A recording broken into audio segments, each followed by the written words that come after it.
So, kumbaga, parang bibigyan ka ng chance ng universe na malampasan nyo successfully itong mga problema na to, guys, dahil sa tulong ng ibang tao. And kapag nagtuloy-tuloy yan, mawawala yung sakit ng ulo nyo, mga kapiksi, okay? And this is abundance of money, wealth, and riches. Actually, financially secured and financially stable naman kayo. Ibig sabihin, very reliable yung pinagkukunan nyo ng income, reliable yung trabaho nyo, reliable yung negosyo nyo, or kung ano mang pinagkakakitaan nyo. Tuloy-tuloy yung pasok ng pera, masaganang pera, hindi lang pera, guys, kundi masaganang pera para sa inyo.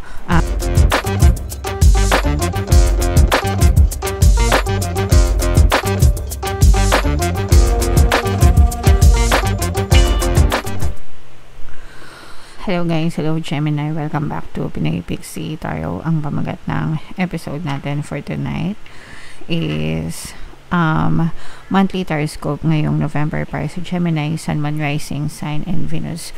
Unahin natin tong deck na to, mga kapiksi. Tingnan natin yung mga angel messages para sa inyo, guys. So, yung first message natin, take action, mga kapiksi. Ito, importante ito, guys, no? Palagi ko nga sinasabi sa inyo, guys, ang pagkakaiba ng taong nakakaalam sa taong nagwawagi ay nasa pagkilos. Palagi, kahit maraming kayong alam, kahit maraming kayong plano sa buhay, pero kung hindi naman kayo kumikilos, hindi kayo umaaksyon, wala rin kayong makikitang resulta, guys, sa inyong physical reality. So it's very important that you know how and when to take action kapag para sa mga desires nyo, para magkaroon kayo ng movement, mga kapiksi. Okay? Alright. Huwag natin gayahin si One Tamad, mga kapiksi. Okay? Alright. So, another message for you, Gemini. There's something better na paparating sa inyo, guys, no? So, huwag kayong mawala ng pag-asa kung yung mga minamanifest nyo, yung mga dinadasal nyo is hindi kayo nakakita ng positibong resulta. Or hindi siya napupush out sa inyong physical reality. It's probably just a message na something better ang nakalaan para sa inyo, guys. Okay? Alright. Another message for you, Gemini. Ask for help from others, mga kapiksi. So, eto, guys, this is fine. This is okay. Okay lang na humingi ng tulong sa ibang tao. Especially, guys, kung nagdadasal kayo. Kasi kung nagdadasal kayo, humingi kayo ng tulong sa nasa taas, definitely, yung mga tao sa paligid natin, minumove din yan ni universe, guys, okay, para tulungan tayo. So, wag kayong mahiyang humingi ng tulong sa ibang tao. Hindi yan nakakapandiat, mga kapiksi. And huwag niyong isipin na pabigat kayo, guys, no? Kasi hindi kayo pabigat. Kapag tinulungan kayo ng ibang tao, binibigyan niyo sila ng pabor, guys. Kasi tawag dito, mag-aani sila ng good karma dahil sa pagtulong nila sa inyo. So, in a way, hindi lang kayo yung natulungan nila, but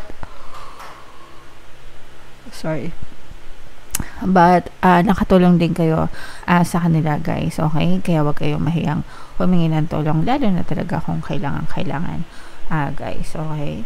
Alright. So, comment down below, Gemini, if feeling nyo naka-resonate kayo dyan. Shuffle natin to, mga kapiksi. Habang sinashuffle ko to, panoorin nyo muna yung video natin regarding sa ating paano mag-manifest ng abundance video course. Kapiksi, sawa ka na ba sa mga struggles at hirap sa buhay mo? Masipag ka ba at masikap sa buhay ngunit hindi ka pa rin umaasenso? Ilang beses ka na bang nag-attempt mag-negosyo at mag-invest pero palagi ka pa rin nalulugi? Sa pagkakataon na ito ay maaaring may subconscious beliefs ka na nagiging balakid sa iyong pag-unlad at pagyaman. Introducing, paano mag-manifest ng abundance video course. Dito ay matututunan mong ma-overcome ang mga balakid mo para tuluyan ka ng umunlad, umasenso, sumagana, maging matagumpay, successful at maswerte sa iyong kabuhayan, pera, trabaho, negosyo, salapi at kaperahan ng bonggang-bongga. Dali, mag-send na ng email sa pinoypixietarot@gmail.com at simulan na ang iyong pagyaman ngayon. Alright, so sa lahat ng gusto mag-avail ng course, naka-flash sa screen nyo, meron tayong paano mag-manifest ng abundance video course, paano mula ang third party at magkaroon ng harmonious na relationship, paano pabalikin si ex or vice breakup. Sa mga interesado, guys, mag-send lang kayo na email sa pinoypixietarot@gmail.com. And sa mga naghahanap ng pampaswerte, guys, Aventurin at saka Citrine yung recommended ko, punta lang kayo sa description box, guys. So, Gemini, kayo ay na-present ng King of Swords sa ating spread, mga kapiksi. So, latag natin yung spread nyo, guys. Kung hindi nyo pa napapanood yung ating 2026 pick a card kapalaran, punta lang kayo sa homepage, guys. So, meron ditong presence ng water sign, Cancer, Pisces, Scorpio. For some of you, maaring may water element kayo sa inyong natal chart.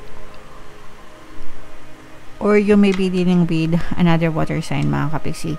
So, ito ay both negative and positive, guys. Nakikita natin na magbabago yung takbo ng swerte sa inyo, mga kapiksi. Lalo na kung nagkakaroon kayo ng mga problema or sumasakit yung mga ulo nyo dahil sa mga problema sa pera, guys. No? Kasi for some of you, pwede nagkakaroon kayo ng mga financial problems. Yung iba naman, guys, hindi financial problems, pero parang nagkakaroon kayo ng problema dun sa source of income mo. So, kunwari, meron kang trabaho, meron kang problema sa trabaho. Hindi problema sa pera sa trabaho, hindi problema sa trabaho. So, pwedeng masakit yung ulo mo dahil sa mga boss mo or sa mga kasamahan mo sa trabaho. O kaya naman, kung may negosyo ka, pwedeng namumroblema ka sa mga suppliers mo or namumroblema ka sa mga partners mo, business partners mo, ganyan. So, mga ganong klaseng sakit ng ulo yung nararamdaman natin dito, guys. No? Not really financial problems, at least for some of you. Pero yung iba sa inyo, guys, pwede talaga na nagkakaroon kayo ng mga financial problems, mga kapiksi. Pero ang nakikita natin dito is malulusutan nyo itong mga problema na to kasi may mga taong handang tumulong sa inyo, makiko-operate, ganyan. And magiging maayos din ang takbo nito para sa inyo, mga kapiksi. So, kumbaga, parang bibigyan ka ng chance ni universe na malampasan nyo successfully itong mga problema na to, guys, dahil sa tulong ng ibang tao. And kapag nagtuloy-tuloy yan, mawawala yung sakit ng ulo nyo, mga kapiksi, okay? And this is abundance of money, wealth, and riches. Actually, financially secured and financially stable naman kayo. Ibig sabihin, very reliable yung pinagkukunan nyo ng income, reliable yung trabaho nyo, reliable yung negosyo nyo, or kung ano mang pinagkakakitaan nyo. Tuloy-tuloy yung pasok ng pera, masaganang pera, hindi lang pera, guys, kundi masaganang pera para sa inyo, mga kapiksi. Alright? And for some of you, parang meron din kayong mga pinag-iipunan, mga kapiksi, no? Ito mga pinag-iipunan nyo, guys, parang matagal nyo na itong pinag-iipunan, no? Kumbaga, pwedeng, kunwari, last year or last month, pinag-ipunan nyo, pero parang short pa rin yung funds nyo, ganyan. Tapos ngayon, parang nag-iipon pa ulit kayo hanggang sa makumpleto nyo kung ano man yung target goal nyo when it comes to your savings, mga kapiksi. Okay? So, tama lang yan, guys, hanggang kaya mag-ipon. Mga kapiksi, ipon lang ng ipon para sa inyong kinabukasan, guys. For some of you, parang meron din ako nararamdaman dito na nakakapag-isip kayo ng mga ideas for collaboration, mga kapiksi. Makakatulong ito sa inyo, guys, especially kung nasa negosyo kayo, kasi yung collaboration, no, malaki yung chance na mag-boom ang inyong mga business kapag kayo ay nakipag-collaborate sa ibang tao. So, maging open kayo, guys, sa mga ganyang klaseng idea. Makakatulong talaga yan sa inyo, mga kapiksi. So, ito, i-mind nyo tong abundance of money, wealth, riches, stability, security pagdating sa kabuhayan sa inyong trabaho. Itong tagumpay, no? Ibig sabihin nitong tagumpay na to, guys, malalampasan nyo yung mga problema nyo sa trabaho, sa negosyo, or yung mga problema nyo sa lapi, mga kapiksi. At saka itong mga collaboration na to, guys. So, what else? Tingnan pa natin, mga kapiksi. Dito, parang someone is going to break your heart a little bit, mga kapiksi. Magkakaroon kayo ng konting tampuhan ng isang specific person sa buhay nyo. Pwedeng sa love ito, guys, or sa pag-ibig. Strong earth sign energy, Capricorn, Taurus, Virgo, guys. So, ito, guys, hindi naman to maiwasan na nagkakaroon ng problema sa mga relasyon, especially sa romantic relationship. Ang nararamdaman natin dito, guys, is parang hindi namimit yung mga expectation sa relasyon, no? So, pwedeng hindi niya namimit yung mga emotional satisfaction mo, hindi niya na ibibigay yung time and effort na hinahanap mo mula sa kanya, yung mga ganun, parang may mga shortcomings siya, mga kapiksi, and parang sa side nyo or sa side mo, medyo nagkakaroon ka ng tampo dito sa person na to. So dito naman guys, kailangan intindihin lang no, kasi baka sobrang busy din naman yung person, 'di ba? Na alam niyo yun, kahit na gustuhin man niya, wala talaga siyang time, mga kapiksi. Okay? And ito pa yung isa sa mga magagandang nakikita natin dito is for some of you, maaari magkaroon ng mga magaganda and positive change, no? Sa inyo, mga kapiksi. Ito, kailangan nyo to guys, itong take action, no? Yung sinabi natin kanina sa simula ng reading nyo na kailangan nyo mag-take action. Kailangan nyo kumilos guys para magkaroon ng mga positive changes. Kasi if you are doing the same thing over and over again, hindi kayo pwedeng mag-expect ng different results guys, okay?